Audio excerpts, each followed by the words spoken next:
You're listening to the Electronic Media Collective Podcast Network. Yeah, it's a mouthful.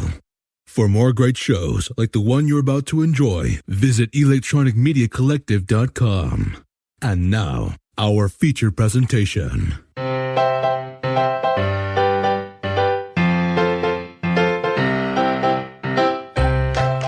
Howdy do, buckaroos, and welcome to Comics with My Kids podcast, the official podcast for the comicscornerbox.blogspot.com. I'm your host, Matt D. With me today is... Logan D. Well, listeners, this is a bonus episode.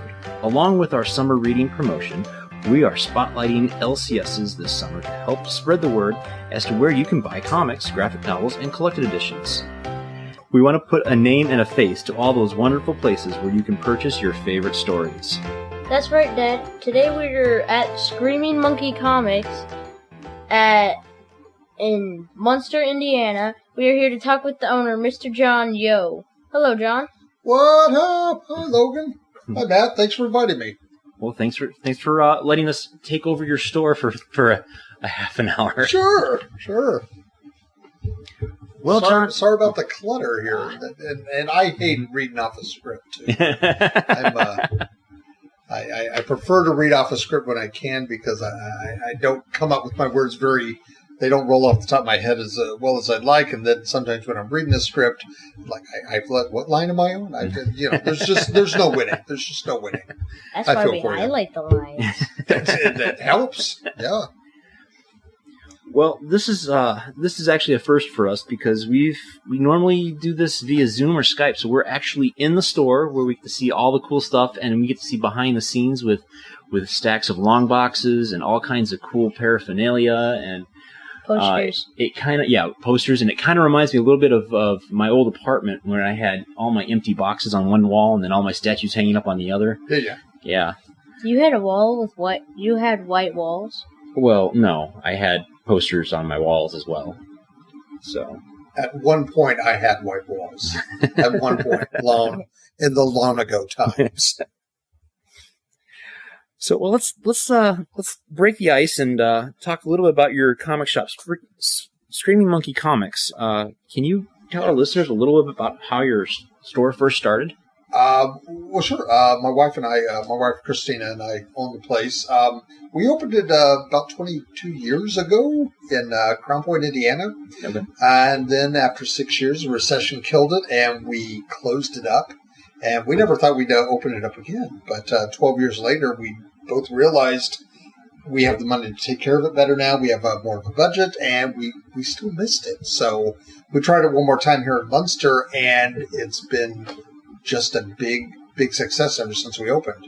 I probably wouldn't have opened had I known 2 months later a COVID pandemic would attack the nation. We had to shut down immediately, but after that started, after all the forced closures ended and we could reopen again, people really came out, and we've been just having a blast every week. Fantastic. Fantastic. Yeah. Well, I just want to kind of touch base. So with the pandemic, you said you were forced to close. Did you offer like any kind of like subscription service or curbside stuff? Or we did, but the subscription service had barely taken off because most people didn't even know we were around yet. We had just opened a few months. Okay. We opened in September, and the pandemic. It really, by January of 2020, that's when everyone realized, this ain't going away, is it? Right. And we all thought, it's going away probably in 2 weeks. And it never did. And it just kept going on. So, we really didn't have much of a customer base up until at that point. Okay. But we were offering curbside service, and the landlord at the time was very nice. He knew that we had just started too. So he gave us a month free rent. And awesome. He gave us the next month's rent. He said, just pay it off over a year. Let's break it up. Okay. That was really helpful to a new business. So all we really had to do was pay for enough, sell enough things, back issues, and supplies just to get the utilities paid. And we were able to do that. And once we reopened, people just started flooding the business after that. Awesome. So you're able to weather the pandemic and then another thing that really helped was we didn't have to buy any inventory during those 2 months because nobody was making anything. For the first time in 80 years, comics stopped being published. Yeah. Because nobody could leave home, so nobody was making them or printing them or delivering them. So, it was a huge supply chain problem. Right. But once after that was over, thank gosh, things just really picked up. So people really have supported us since then. We're just so grateful. Awesome. Screaming Monkey is an interesting name for your shop. What made you come up with it? Oh, Lordy. Somebody asked me that already today. Okay, so it's an old family joke. That's even on our website. If you want to know, come in and ask. But I'll tell it for your listeners. Early in our marriage, I have a very ticklish neck. And my wife realized that, especially while I'm driving or I'm not expecting it, if she touches the back of my neck, I will instinctively make a noise like, and she thought it sounded like a screaming monkey, right? So when it was time, when we decided to open up a store, we were trying to come up with a name for it, like Mutant Warehouse. That was something we were stuck on for a while. Nothing. We didn't want anything that was absolutely DC or absolutely Marvel. It had to be, kind of a catch-all for everything fun and fantasy related. She said, how about Screaming Monkey Comics? And I said, how about not? I don't want to have to explain where that came from. So a week went by and I said, I hate to admit this, but I can't think of a funnier name than that. It's catchy and people will like it. And to this day, I'll get a vendor or I'll have to talk to someone on the phone and they'll say, what's the name of your business? And I'll say Screaming Monkey. And they'll say, they'll start cracking up. So that's where the name came from, So it's my wife's hilarious joke to make my life a living heck for the rest of my life. Yes. Well, I think it's a rather clever name. It's a fun name. And there certainly is a lot of marketing options like, Screaming Monkey Comic, where you're howling to get your books.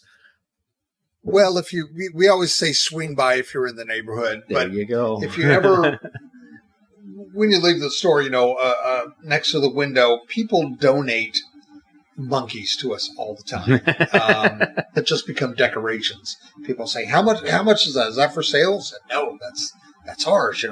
That's just decoration. Somebody found at a truck stop jalapeno monkey jelly. I don't know what it is. It is the most unappetizing thing I've ever seen. The only good thing about it is that the sun glistens through it and it just looks beautiful in the sunlight, but it is the nastiest looking jar of some sort of jalapenos floating in amber goo. But he said, they might like this. And he bought it at a truck stop in Arizona and brought it back to me.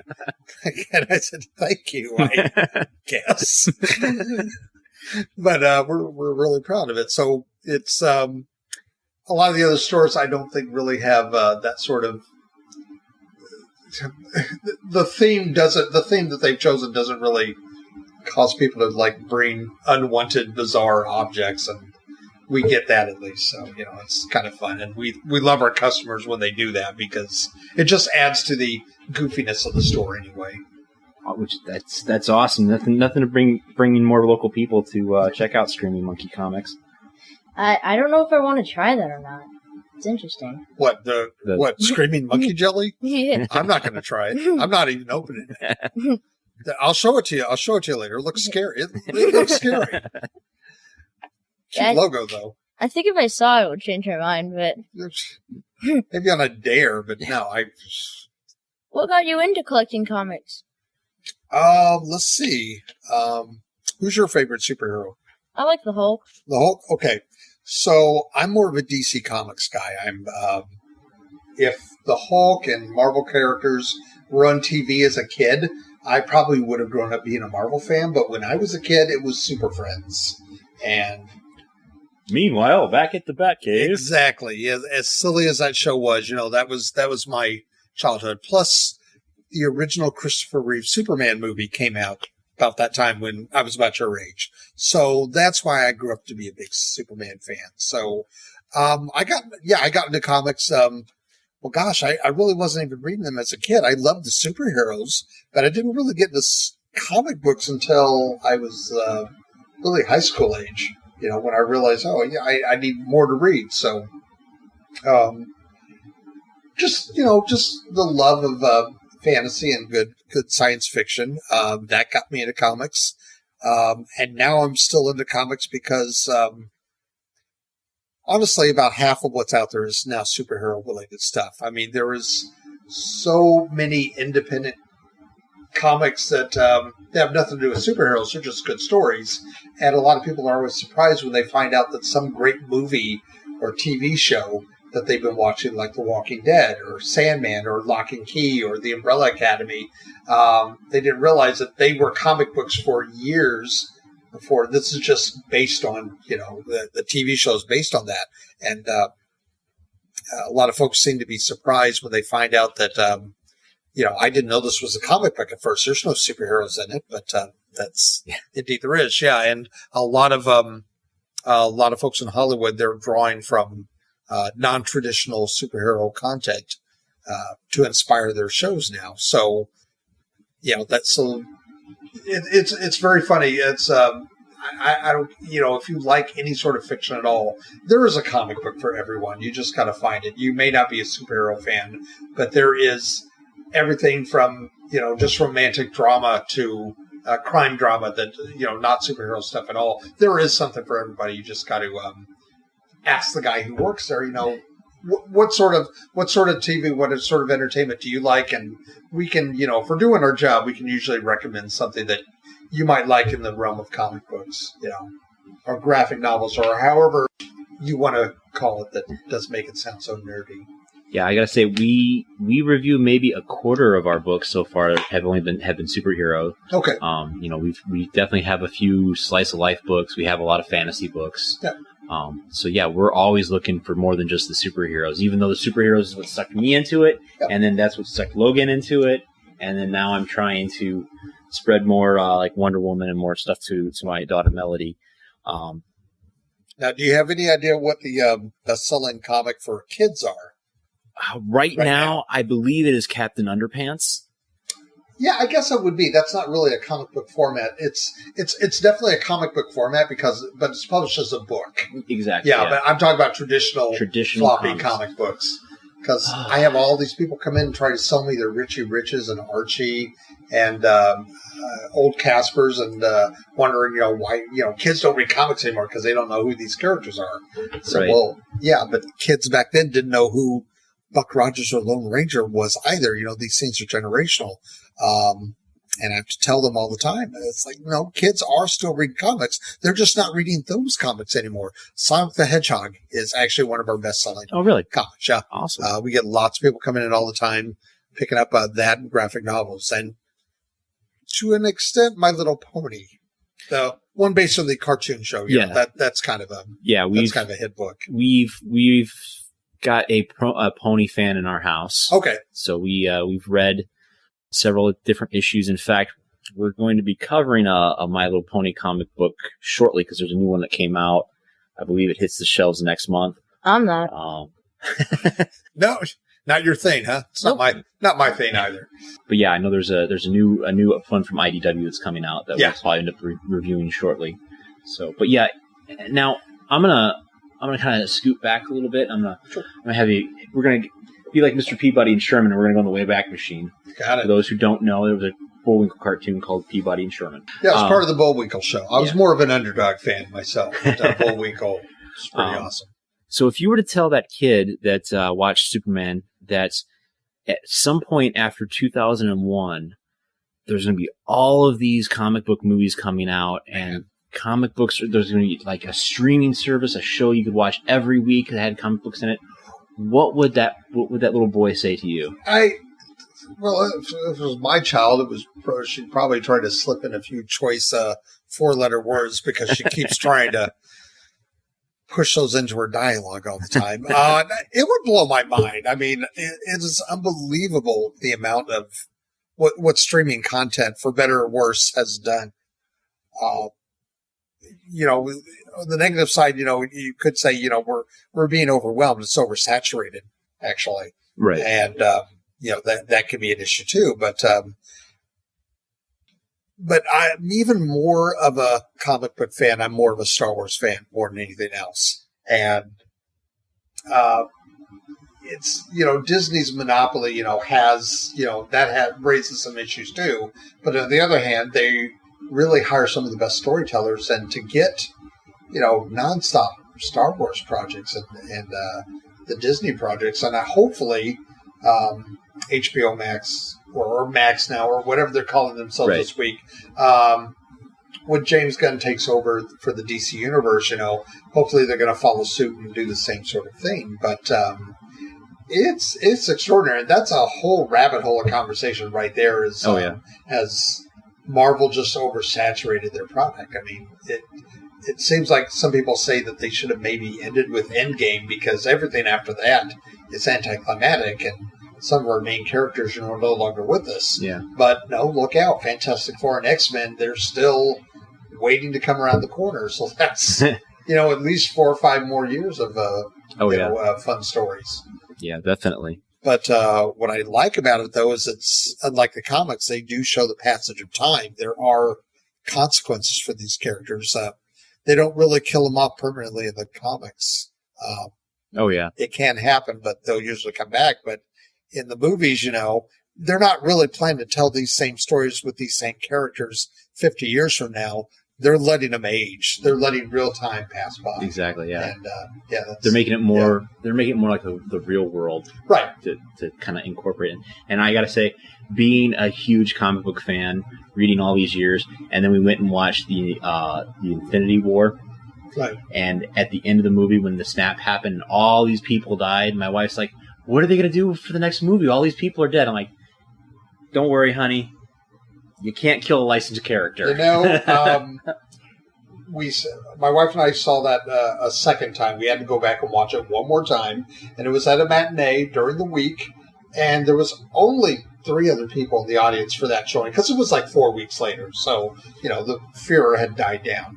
But there was a woman and her 2 young children. It was clear that they had not seen the movie yet, and they left, and as they're walking out the theater, the kids were in tears, and the woman was saying, "Well, that was the dumbest way to end the movie I've ever seen." I felt, we got to be responsible comic book people and just let them know, ma'am, it is a 2-parter. Okay, there's a second part. It is already filmed. It will be coming out next Christmas. This is not the end of the movie.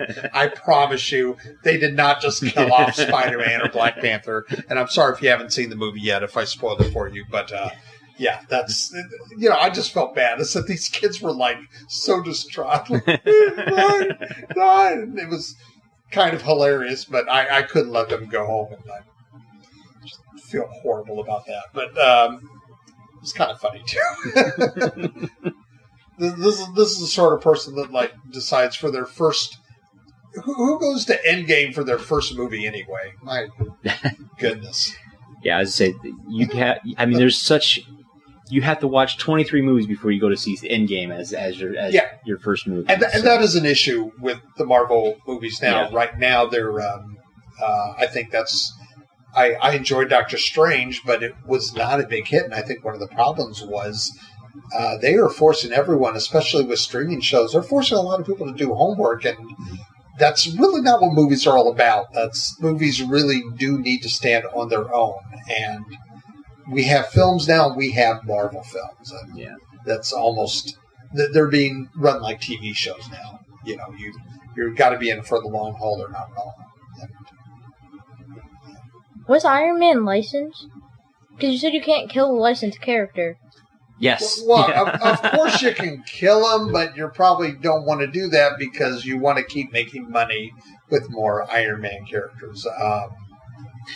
The joke is you can't kill a licensed character because because the people that own the intellectual property of Iron Man, they still want to keep making money.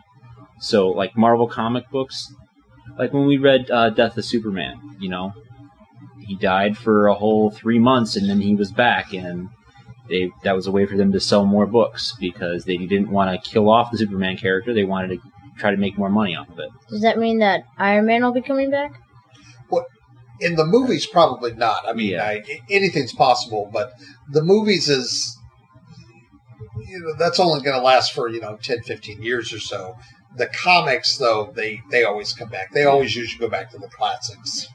So yeah, listener, if you have any questions for John on multimedia, intellectual property, comic books, movies, come on into Screaming Monkey Comics and talk his ear off. Because I have nothing better to do except the hundreds of processing books that we do on a daily basis. We bought a pretty large collection today. This is what you're seeing here. Folks at home, you can't see this, but it's like about 16 boxes worth of stuff. And this is like a once in a year sort of purchase for us, but it was pretty substantial. But this is going to just keep me busy for the next 3 months, probably. I have to process all the books and make sure what their condition is, what they're going for, what their value is. And that's why I look so tired all the time. I've been bogarting this entire conversation, Logan. Why don't you go ahead and ask John a question? What questions do you have that I might be able to answer for you? What's your favorite comic to read? My favorite comic right now, because we get about 60 books a week, and I'm only reading about 4 a week, just because of time constraints. I really like the Punisher, the most recent Punisher run.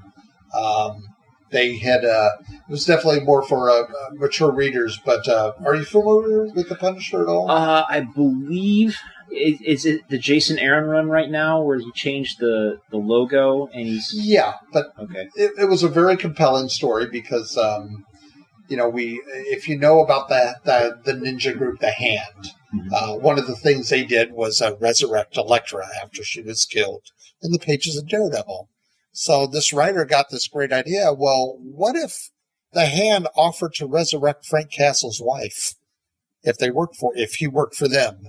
Right. And that's really the pitch. I'm not gonna. I refuse to spoil it for anyone else, but that series just wrapped up. But that was a really good original idea. That is because ability to what drives him is that his family was killed. He was seeking revenge to the mob that killed his family. And then they kind of got into the whole mode of, well, I'm going to punish all of the criminals. Like, what if someone brought his wife back? Yeah. Promised to bring the kids back, too. So that kind of changes how your whole outlook in life is. Because here's somebody that you see die in front of you back. Right.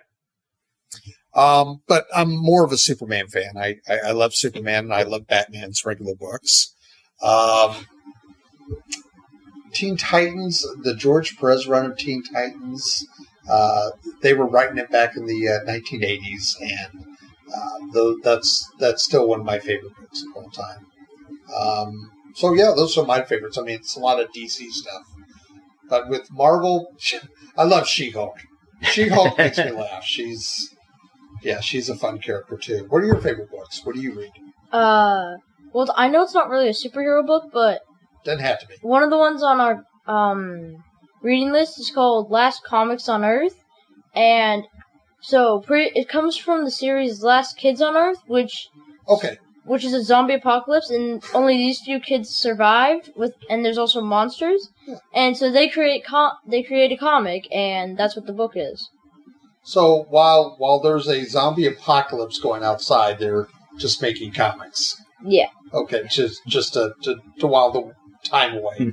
Yeah, I've heard less interesting pitches than that. That's okay, but it's kind of a lighthearted book. I've heard of Last Kids on Earth. I had not heard of Last Comics on Earth, so it's kind of a spin-off to that. Then it almost sounds like Dogman. Isn't Dogman sort of a spin-off? It's a book within a book of Captain Underpants. Yeah, and if you read it on one page, I think the characters that are in Captain Underpants writ Dogman. Right. It's the same writer for both books, behind the scenes there. But yeah, the Dogman adventures are attributed to Harold, and I only know that's because my daughter made me read them to her. Harold and who's the other kid? Who's the other? I couldn't even remember Harold. Okay. Yeah, we went through the entire Dogman series. In fact, I think we've got 2 more books to read on it. I know we'll be doing 20,000 Fleas Under Sea. Yeah. And then I don't know if there's any between that one and the Fetch 22. Okay. Yeah. And that's a comic book. It's not a traditional comic book because it's published as a regular hardcover book, but it's using graphic novel techniques to tell the story. It's the same principle. And for a lot of kids, that's their first books. And that's what gets them interested in other things. And that by itself is it's a triumph. Oh yes, yeah. I mean, like I said, we started reading Dogman. We got into Captain Underpants, and of course the spinoff from Dogman, which was Cat Kid Comic Club. And what's really neat is the art style is very cartoony, but it also has that appeal that a kid is drawing it. Yeah. So I think that kind of helps kids relate that, oh, hey, I could do something like this. And the next thing you know, they're just buying the books left and right, and Dave Pilkey's making money hand over fist. And in some cases, these kids go on to draw their own books, Exactly. Yeah. And anything that can get kids to read is what we're all about. Yep. So. What I also like about Cat Kid Comic Club is in the book, some of the people who are part of the comic club, they write their own books, and some of them, they actually have more realistic pictures. Like, you can see, like, when looking at them, they're a cartoon, but inside the comic book, they have realistic-looking things. So they don't like really the cartoony style. They try to go for more detailed illustrations. It is cartoon style, except for in the kids' books. Okay. Yeah, that's just personal preference of the writer and artist. Yeah. So, you mentioned you're a parent and you run a comic shop. Yeah. How does it work with trying to balance a home life and running a comic store? I mean, is there a lot of stress in there? Or? It's not stressful in the sense that my wife she works for an ad agency in Chicago. Fortunately, she works from home, but she loves this as much as I do, and her big release is to be here on the weekends with me. So sometimes I'm under orders not to price these comics. She said, I want to look at them first. I want to go through them first. She loves going through the history of it.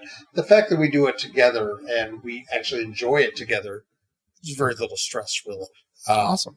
If there's any stress, it's we have a lot of business coming through here. We do buy and sell a lot of books, and there's a lot of work involved in doing it. And there's just only so many hours in a day. And unfortunately, a store like this, it kind of lends itself to people who want to talk to somebody else or are interested in the same things that we do, forgetting sometimes that I'm actually at my job and I have a job to do. And a lot of the research that I'm trying to do, I can't really do while I'm holding a long conversation about why I think the new version of X-Men is not going to work out, or what James Gunn is doing to the DC universe, or it's there's only so many hours in the day, and we just get a lot of folks in here all the time. So that's why we had to hire a second person, and sometimes she can take distract people enough so I can get some of my work done. But that's really the only stress. It's just there's a lot to do to make the store as successful it is. And, sometimes there's just not enough hours in the day. Gotcha. Yeah.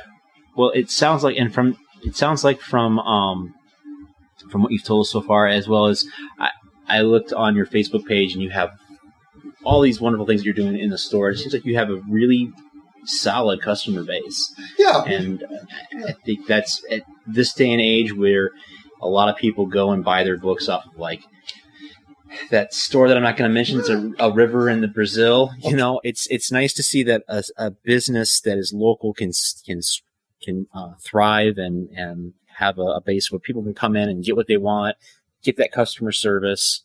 I'm convinced that some people are only shopping here because they want to hear the banter between my wife and I. We're talking like no one's listening, but we know everyone's listening, and we're just riffing off of each other, and it's some people like that, but they also know that we're welcoming to everyone. We have so many customers of all walks of life to come here because they know we welcome everyone. The more different you are from me, the more I'm going to be interested in having you as a friend anyway, because I just like all different viewpoints anyway. So awesome. Yeah. Yeah, I'm gonna try not to deviate too far off track here, but what you just said, it strikes a chord with me, because you listen to the news and everything today. People have become so one-sided. Right. No one's willing to cross the political lines and talk about other stuff. Everyone says, "Oh, well, you're not like me, so I'm not going to talk to you." Right. At least with what you said, comic books, I think, if you love the superheroes, if you love the slice of life stuff, it's a great way to connect with someone and realize that we're all the same underneath all this. Yeah. So, sorry, I didn't mean to get too far about the political thing. No, it's quite all right. But, and we really try very hard not to be too political anyway, because it's just, honestly, it's not our job to express a political view anyway. The only political view I really try to do publicly is the fact that, please, let's be open-minded to everyone else. They're just trying to live their life just like you. Exactly. I don't have to like what you're, I don't have to live my life the same way you do to respect. I want you to respect the fact that I don't live my life the way you do. That should just be basic, basic civilized way to get along with other people. Some people just forget that. Yeah. And the only problems that I've had is customers that, unfortunately, if they're bigoted, they seem to be kind of upset or hurt if I don't share their viewpoints. And it's like, guys, I'm sorry. So the only really way we can do as people is just try not to add to the problems of the world. Just do your best, especially for the kids. We want, you guys to make the world a little better than what we have, which we've tried to do, I guess, generation for thousands of years. We're maybe halfway there.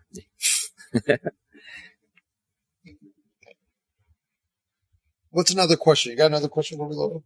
What are some of your kids' favorite comics? My kids' favorites? Dogman. Yeah, definitely Dogman. Definitely Sonic. She was into Angry Birds for a long time, but she's kind of phased out of that. They're not cool anymore. She said, do you want to... Oh, here's a book about Disney princesses. No, I want to see the ones with the zombies. So she's developed a bit of a dark edge to her, but she's... Kids, you guys find yourself about... she's 13 now, so she's trying to figure out what she likes. But, actually, she spends more time drawing and writing her own comics than she does read. Sadly, it's all about Five Nights at Freddy's, but that's she's doing what she loves. Well, that's awesome. It's always great to hear when someone is interested in the comic book medium and in art and just being creative. It's hard to be. She's here with us on the weekends too, and it's hard to be in this place for as long as we are without getting motivated. If you have any artistic spark at all, this place is going to, motivate you. Awesome. Well, let's see. So I noticed, again, I'm gonna go back to some of the stuff I seen on Facebook. So I noticed that you have game events. Yeah. I assume it's back here in this. It's back here when this place isn't filled with boxes. Yeah. Gotcha. Yeah, we do Magic and HeroClix and Dungeons and Dragons. Those are the biggest ones. Gotcha. How easy is it for, say, someone who's just getting into Dungeons and Dragons, or if they've gone to the library and they've done this thing called Karn, if they to start here at the shop and join in the games? I would hopefully it's pretty easy for them. Most of the games I run myself. It really is only good if you have someone who knows the game who's willing to take the time out and answer all the questions and demonstrate how the game works. HeroClix, for example, is a tabletop game. Basically, you both have these little miniature superheroes, and you put them on a map, and you roll dice, and it's like a chess game, but you're trying to outmatch each other. And I had a friend who taught another friend how to play, and he lost total interest because rather than trying to teach him how to play, he set up his team that would completely annihilate this person who had never played before. And that's not really a good manner of teaching someone how to play the game. You're just showing off. If you want to learn how to play the game, you got to find a teacher who's they're not trying to win the game. They're trying to teach you and inspire you to learn about the game. So that's another thing that we try to do here. Awesome. I don't have lots of free time, but on the weekends, sometimes on a free day, if somebody wants to learn how to play Magic or Dungeons & Dragons or Hero Affliction, or they just need to set up an appointment with me, and I'll show them the ropes. I'll give them a demo game. Awesome. And, it's the only way you're going to learn anyway is if someone takes time out to do it. So why not us? Fantastic. Yeah. Well, I know it's getting late, and I don't want to keep you here too much longer. So, Logan, this time flew by? Actually, you said you said a half hour, and we're running into an hour here. So yeah. Sorry to be so chatty. No, it's quite all right. It's Logan and I we usually talk about a half an hour about a comic book, and it's always nice to interview somebody and talk a little bit about the history of things. And it's fun. Like I said, my whole idea is that Logan and I can help push more of our local listeners to your store. I know we have a small fan base here in Northwest Indiana, cool. And for anyone that's interested in picking up their books at a local shop, I wanted to promote Screaming Monkey Comics. Well, if you know where Strachan Van Til is on Ridge Road in Munster, that's where we're at. We're right across the street from that. And we have a website. Yeah. Can I pimp out our website here? Absolutely. No, it's one word. It's screamingmonkeycomics.com. If you put Screaming Monkey Comics into any Google search engine, you'll probably find our website or the Facebook page or the Instagram page, and they're all linked together. Or, just come over and stop in and I'll give you a tour. Awesome. Well, Logan, is there anything else you want to add to this conversation? How do you know how much you want to order for comic books? That is a really good question. And it's an important question because if I'm wrong, I don't get to send them back for a refund. I'm stuck with them. So all I can do is it's both what people have been asking for and what they pre-order. For example, for Amazing Spider-Man, we probably sell about 20 books just to people who asked for it. 20 different customers want Amazing Spider-Man every month. So that tells me, I need to probably get 30 to 35 a month. But another book like Teenage Mutant Ninja Turtles, those teenagers, those turtles guys. You mean the ones that eat those pizzas? Right, those guys. That's a smaller audience. They're a very loyal fan base, but we only have 4 people that get that book on a regular basis, so I'll probably just order 8 or 9 of it.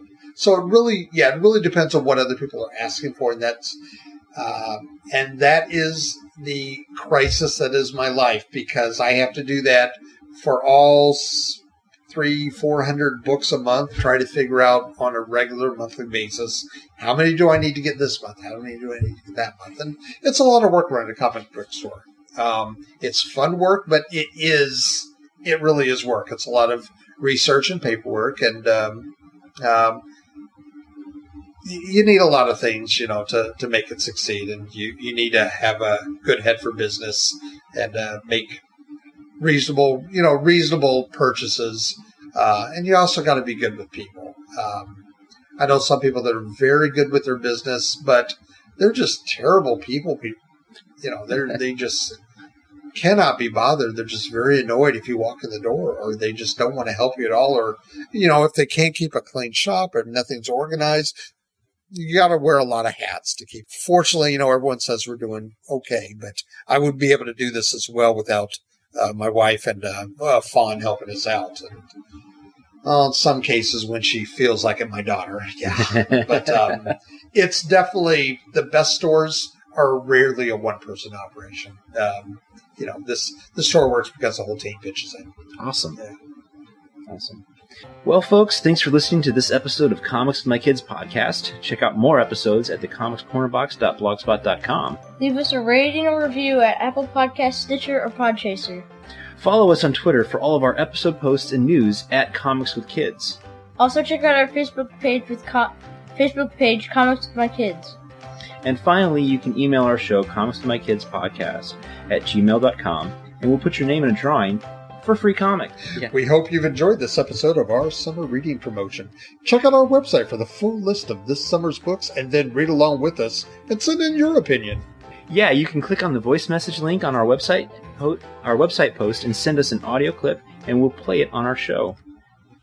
And don't forget to check out Screaming Monkey Comic Books on their Facebook page, Screaming Monkey Comics. Check out their website. Oh, do people say www anymore? I don't think Honestly, they do. I don't even say I don't think anyone says the HTTP / anymore. And so. I still type it in like a Stone Age idiot. But it's ScreamingMonkeyComics.com. All lowercase, all one word. ScreamingMonkeyComics.com. Thank you. Thank you all, and have a good night. Or morning, or afternoon. Or whatever time.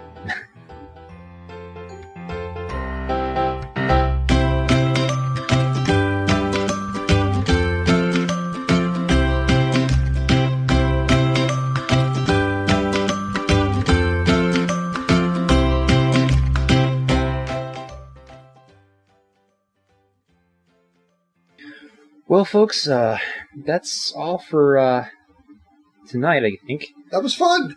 So, we'll any questions from the audience? We need live questions from the audience. So how does this work? Do you just broadcast it later? Yeah, I'll go in and I'll edit it and put it up on our feed. And then if you listen to Spotify, Stitcher, Podchaser, Google Podcast, you can listen right on our show. If you have a smart device at home, you can just say, "Hey G." I have to be careful saying certain things in my house because then my smart speaker will pick it up. But usually it's, "Hey G, play the Comics with My Kids podcast," and it'll play the latest episode. Okay. So can you auto tune me? Well, give me a deeper voice. I can do something special. I can get you that James Earl Jones. Oh, I voice like it. If you like. I like it. We can make your voice the Chipmunks. We could do that too. That's more than likely. That's probably what's going to happen because that's just my luck. But well, I'm gonna hit this last bit here, sure. And then I'll put a little thing in here for them to check out your website, and then we'll call it a night. Oh gosh, thanks. Beat you to it. Thanks so much, guys. Thank you. This was a lot of fun.